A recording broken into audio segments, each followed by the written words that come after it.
Hi friends, ఎలా ఉన్నారు? Welcome to our channel Parvati Muchchat. మన దేశంలో 1వ శతాబ్దంలో ఎన్నో మతాలు ఆవిర్భవించాయి. వాటిలో బౌద్ధ, జైన మతం కూడా ఎక్కువగా ఆదరణ పొందినవి. వీరిలో జైన్ మతం వారు కఠిన నియమ నిబంధనలను పాటిస్తారు. ఎందుకంటే జైన్ మతంలో 24 తీర్థంకులు ఉంటారు.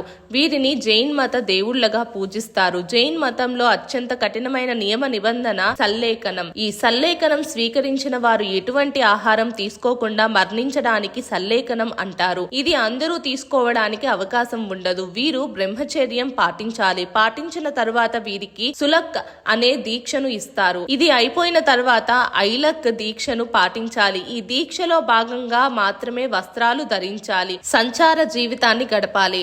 ఆహారం 2 రోజులకు ఒక్కసారి మాత్రమే భుజించాలి. ఇలా ఐలక్ దీక్షను 7 సంవత్సరాల పాటు పాటించిన వారికి దిగంబర దీక్షను ఇస్తారు. ఇక వీరు అయితే ఎటువంటి వస్త్రాలు ధరించకుండా ఈ దీక్ష చేపట్టిన సమయంలో ఆరోగ్య సమస్యలు ఎదుర్కొన్నప్పటికీ కూడా ఎటువంటి ఆయుర్వేద ఇతర మందులను వాడకూడదు. దిగంబర జీవితం గడిపిన సమయంలో వారు మోక్షం పొందాలనుకునేవారు సల్లేఖన్ వ్రతం తీసుకునే అవకాశం ఉంటుంది. ఈ వ్రతం చనిపోయే వరకు కూడా ఆహారాన్ని తీసుకోకూడదు. ఇదే జైన్ మతంలో అత్యంత కఠినమైన వ్రతం. మా వీడియోస్ కనుక మీకు నచ్చినట్టయితే మా ఛానల్ని లైక్ చేయండి, షేర్ చేయండి, అలాగే సబ్స్క్రైబ్ చేసుకోవడం మాత్రం అస్సలు మర్చిపోకండి. మరిన్ని ఇలాంటి వీడియోస్ కోసం మా ఛానల్ని ఫాలో అవ్వండి.